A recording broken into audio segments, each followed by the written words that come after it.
and welcome to our program Where God Weeps, a program where we speak about the situation of the suffering and persecuted church around the world. The persecution of Christians is worse than at any time in history, according to a new report published by Aid to the Church in Need, titled Persecuted and Forgotten. This report concludes that the persecution of Christians has reached an all-time high in the years between 2015 and 17, with growing attacks on Christian faithful by ISIS, Boko Haram, and other fundamentalist groups. The report also identifies the growing problems in a number of Muslim-majority countries and authoritarian states such as Eritrea and North Korea. To tell us more about the situation of Christians and their persecution around the world, it is my great privilege to welcome Mr. John Pontifex, journalist and editor-in-chief of the Persecuted and Forgotten Report. John, welcome to our program. Thank you for being with us here today. It's lovely to be with you, Mark. John, your office has produced a video detailing, or giving an overview rather, of the situation of persecuted Christians around the world. Maybe before we get into the interview, I'd like to show this video to our viewers. Let's have a look now at a short video on the persecuted Christians around the world.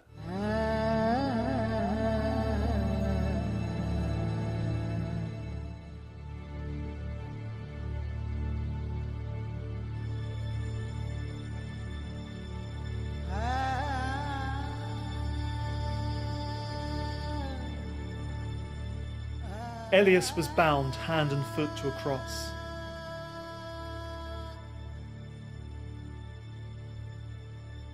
He was one of the Christians living in Raqqa, Syria, when it was seized by the extremist group known as Daesh or ISIS. The extremists seized him after he could not pay the Islamic jizya tax that Daesh imposed on the city's Christians. He remained tied to the cross in solitary confinement for a month. And then things got worse. Daesh told him that his throat would be slit. A bomb blast devastated the complex where he was held. Elias was able to escape and, finding his wife, fled with her to Aleppo. In Aleppo they were cared for by Aid to the Church in Need's project partners in the city.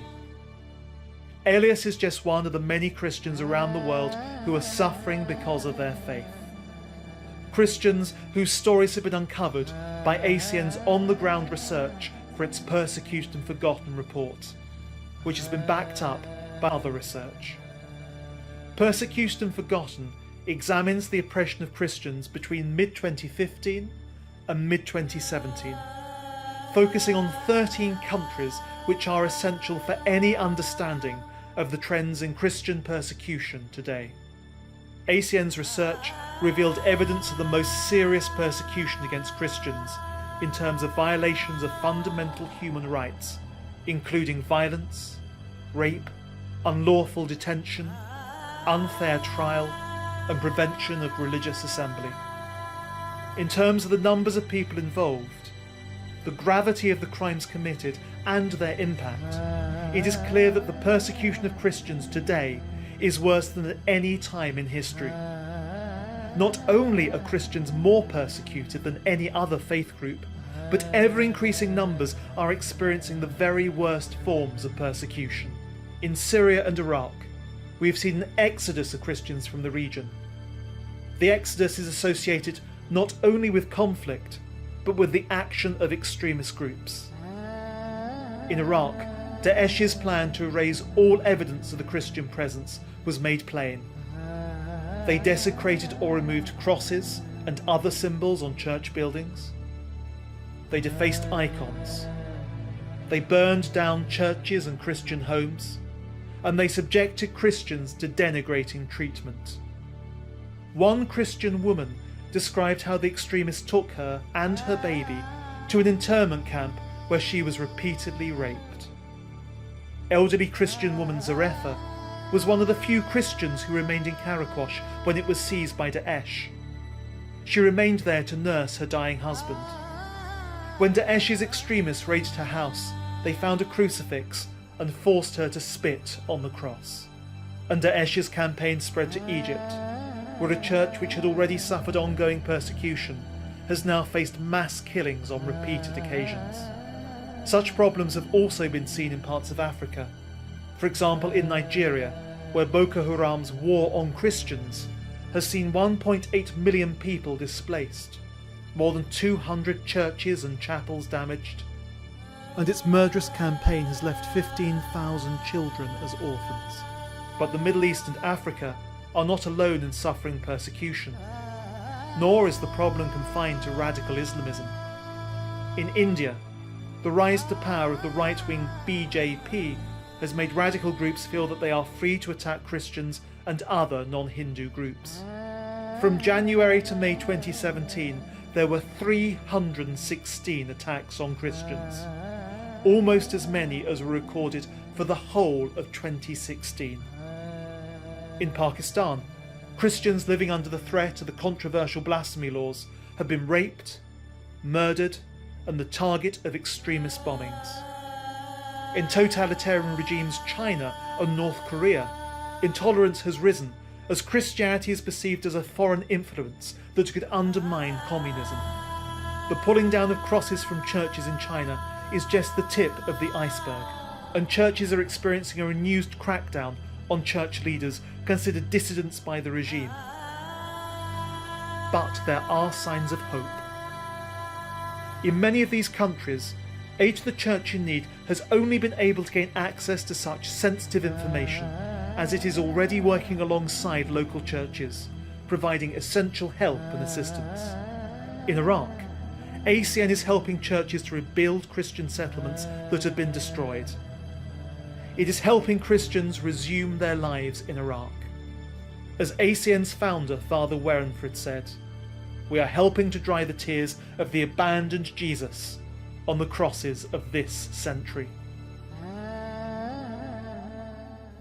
Welcome back, ladies and gentlemen, to our program Where God Weeps. It's my privilege to be speaking with Mr. John Pontifex, Editor-in-Chief of the report Persecuted and Forgotten about Christian persecution around the world. John, thanks again for being with us here today in our program. Lovely to be with you, Mark. John, in the report you've divided up Christian persecution into really three categories: authoritarian states, nationalism, and religious extremism. Can you give us a little bit of an understanding what do we mean by authoritarian states, nationalism, and religious extremism, and how Christians suffer under each one of these categories? Well, in the case of the Persecuted and Forgotten Report, we could see that authoritarian states, which would include China and Eritrea, were countries where the nation state, the regime in question, had no particular beef against Christianity per se. It's not that it would challenge its individual religious beliefs, but it simply saw it as a manifestation of potential, and indeed in their view, real-time, religious... A threat from overseas. And so we can see that, for example, in China, Christianity is perceived as an alien force that comes from an exterior foreign influence, and as such needs to be controlled. So that's the situation in China, and Eritrea, similar scenario. But if we look at other countries, we can see that extremism, religious extremism, takes two forms. The first form is when it's something that's adopted by the nation state, where in the case of India, for example, Hindutva movement has gained some currency within the nation state, whereby the nation actually identifies with one particular religious group to the exclusion of others, and specific groups within that are actually seen to be a problem, Christianity being that. So that's where the nation state has a problem with it. This would be nationalism, if you will. Nationalism. Right, so the first one, the government is threatened, so we're talking about authoritarian state, the government is threatened by a perceived foreign body, for example, the Catholic Church. Now we're talking about nationalism in India, where the government itself is not perpetrating persecution, but enables this at it. It wouldn't, let's say, put a stop to it, or because it's not necessarily, the government doesn't necessarily encourage persecution against Christians, but somehow it's enabling or allowing it to occur within the borders. Is that it's how not would clear you- very often Yeah. what role specifically It's the a hard one to governments- grasp. It's not clear to the extent to which the government or the regime itself is the perpetrator, but it could be said that it allows for the conditions and indeed possibly promotes conditions in which that exclusion of particular minorities, particularly Christianity, can manifest, can germinate.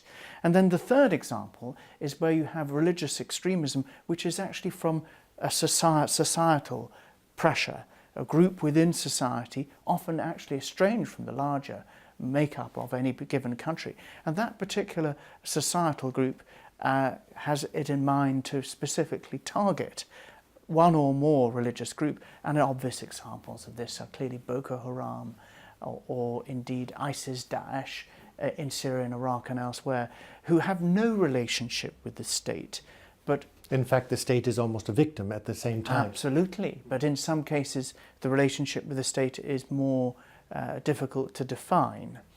But certainly in many cases there is no relationship between that particular religious group and the state, and as you say, they're at loggerheads one with another.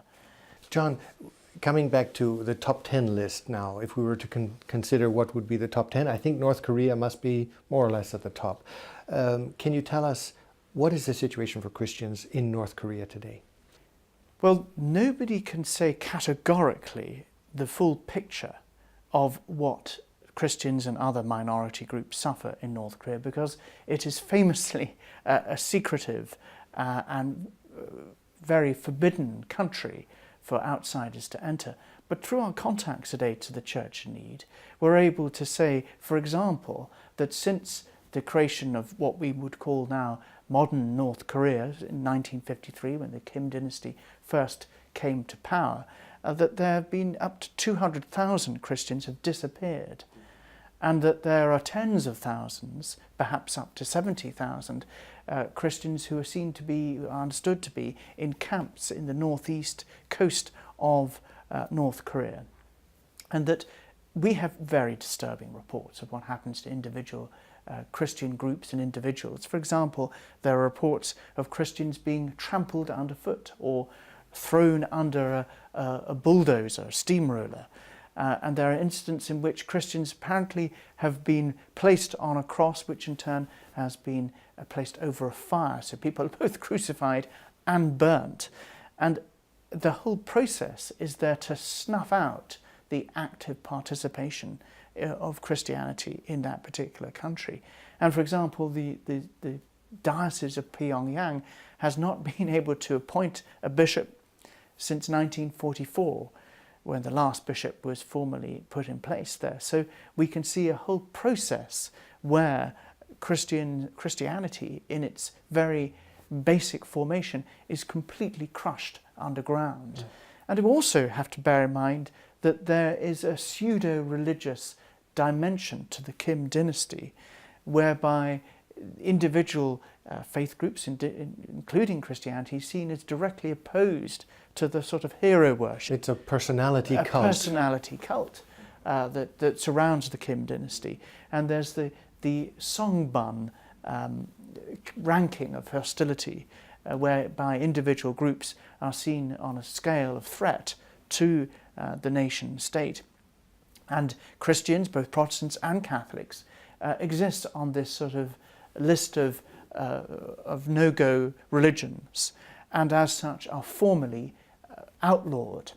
John, another country which is perhaps not spoken about as much, is not as prevalent in the worldview, if you will, and that is Eritrea. But the situation in Eritrea is a very close second to that of North Korea. It is. I myself have travelled to Eritrea, and it was some years back, and I find it hard to believe that the situation could have got even worse. Somebody said it's equivalent to a huge concentration camp. Yeah, it's like a nation prison, a nationwide prison. This is a country where the main leading churchman, Patriarch Antonios of the Eritrean Orthodox Church, has been under house arrest since 2006, when priests from his church sought his release 10 of those priests were landed in jail. It's a country where the Catholic Church used to have a magazine, a church magazine, and that's been stopped. It's where, because the church is involved in humanitarian work, very often they'd rather see that humanitarian work stopped than allow Christianity in any way to offer something beneficial to society. And these are religions that are formally allowed under the Eritrean constitution. You've got the Eritrean Orthodox Church, the Catholic Church, the Lutherans, and the Sunni Muslims, who are all allowed, and you can see the problems they have. And how about those particular faith groups that are not recognised? And here we think of those thousands upon thousands of Christians. They would be Pentecostals or evangelicals, many of whom end up crowded, packed into these metal shipping containers in the desert, where under terrible heat, degrading conditions, where basic bodily functions, without going into details, they are unable to fulfill, and where they are constantly under threat of being killed or sent off to worse conditions. And in our Persecuted and Forgotten report, we talk about 120 individuals who are rounded up under a fresh round of persecution by the regime, 30 of them women who were sent off to a notorious prison camp off the coast of Eritrea, there in the Red Sea. And in that particular place, the conditions of persecution are just hideous, with people being forced to stay awake for indefinite periods of time, people who have lashings and all sorts of horrible forms of persecution, as a message, as a signal that if those people want to continue with this is what they're going to suffer. This is what's going to happen to them. John, there's another country, of course, which is enormously present on the world stage at the moment. That's China. Everyone is falling over themselves in terms of the economic development. How can we develop our relations? But very few people are speaking about the religious situation in China and the fact that Christian persecution in China is in fact increasing. Can you tell us a little bit? I know China is an enormous country and the topic itself is enormous, but can you give us a little bit of an insight into the situation of Christians in China today? Well, there's a renewed pressure coming from the regime to force Christians to comply with its system of control. So for the Protestants, there's the Free Self movement, and for the Catholics, there's the Catholic Patriotic Association. And what happens to those groups who fail to abide by that regulation is very often too horrible to contemplate. For example, we know that in Zhejiang province in China, 2,000 crosses and churches have been pulled down, and that there's one particular bishop, Peter Shao of Wenzhou, and he was named coadjutor bishop of Wenzhou with automatic right of succession, and when his predecessor died and he took up the post, immediately he was taken off by the authorities on a trip and then released. And this process of arrest and release happened over 3 or 4 different occasions over the course of the year, really with a view to preventing him from being formally blessed and able to be installed as bishop.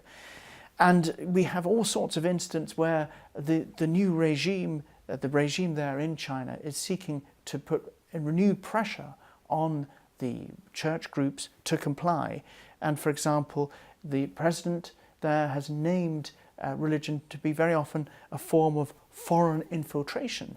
And there are parts of China where it's impossible to have a Christmas tree or indeed Christmas cards, as it's seen as being a Western Christian influence that is actually corrupting the Chinese way of life. So the whole process of what's called Sinicization of religion within China, which means that in actual fact the free expression of Christianity is severely stunted and in many ways snuffed out. And we have huge difficulties for bishops and others moving around and getting visas and so on, simply because they are out of favour with the regime. Another country where there's a lot of talk about the economics, but no talk about religious freedom, is Saudi Arabia. I know this is a very difficult country to speak about because there's great concerns about how the Saudi Arabians are working within the Middle East, the question of oil. But what is the situation of Christians in Saudi Arabia today? Well, this is a country where the Grand Mufti, who is, should point out, is a government appointee, has said repeatedly that all churches in Arab Peninsula should be destroyed. It's a country where it's impossible to import Bibles. It's a country where no public church is actually practicing and actually functioning. And yet this is a country where governments, including that of the UK, sign huge arms deals in order to create openings for trade and relations. And it seems that this in many ways has prevented governments from speaking up for human rights. And so we need, as much as we can, to tell the facts of the case of what's going on in Saudi Arabia as a challenge to government so that they actually rethink their approach to countries such as Saudi Arabia. And the concern is that, yes, you may get the trade deal, but what actually happens to the people who live within that country? In many cases, they suffer extraordinary hardship as simply for practicing their faith in full respect of the law and full respect for human decency. John, we've covered now the authoritarian states, we've talked about India and nationalism. What about extremism, religious extremism, specifically Syria and Iraq? What is the situation today with the attacks of ISIS and the genocide? In fact, I think we can recognize that genocide has been recognized by the European Union, by the US State Department as genocide against Christians. What about the Christians today in Iraq and Syria? The situation for the Christians in Syria and Iraq is really on a knife edge. We can see that the numbers of Christians have declined very considerably. So, for example, let's just take Aleppo, which has had one of the largest Christian communities in the whole of the Middle East, in that one city in which I visited twice, in fact, with aid to the church in need. This is a country or a city where there were actually up to 160,000 Christians, and now 6 years after that war, 7 years after that war began, there are less than 35,000. So halved, in fact. Well, indeed more than that, 75 or even 80% reduction in the number of Christians. Now clearly, if you look at a country like Syria, a huge exodus has taken place of all different faith groups and indeed all communities. But our research shows there's been a disproportionately high number of Christians leaving.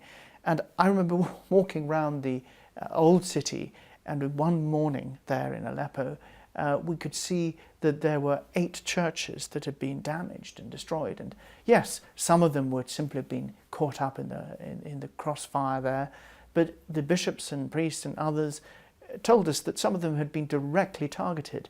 And I remember particularly walking into one particular church, and you could see that the hands of the crucifix there had been physically lopped off, so there was just the hand. Cut off, yes. Yeah, just the hand hanging there from the nail.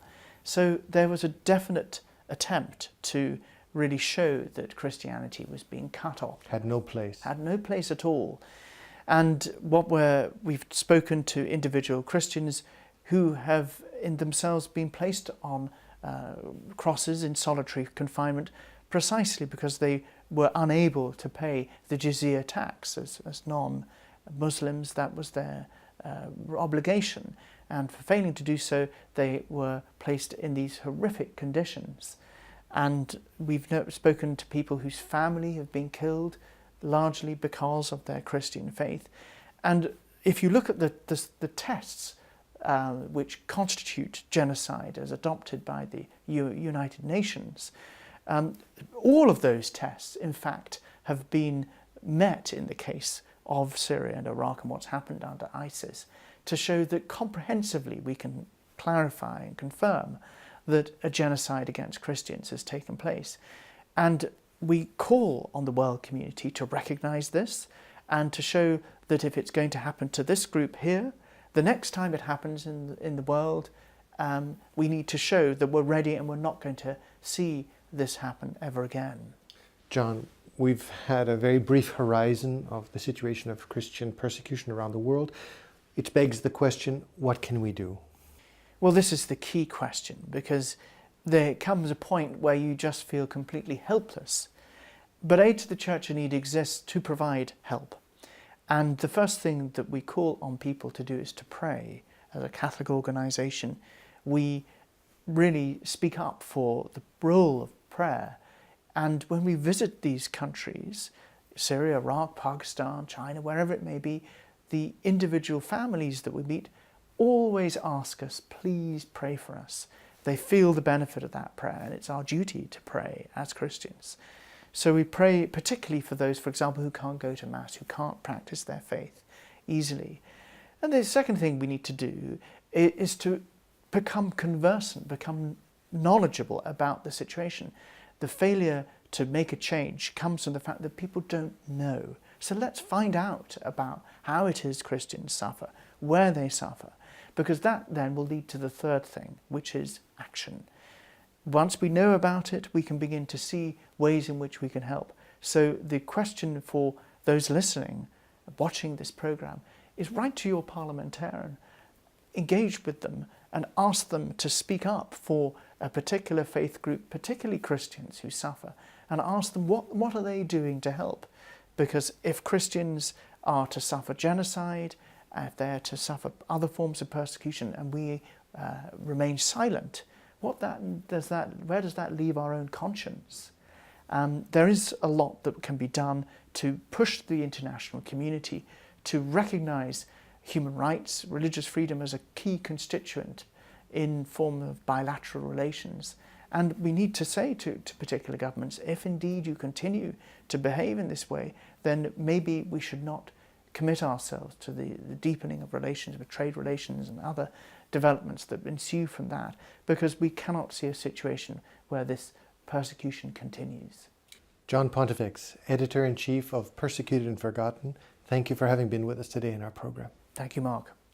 And thank you, ladies and gentlemen, for having been with us today on our program, Where God Weeps.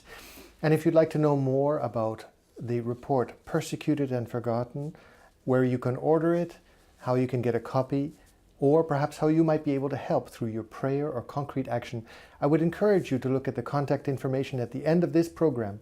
And we look forward to seeing you next week. Take care.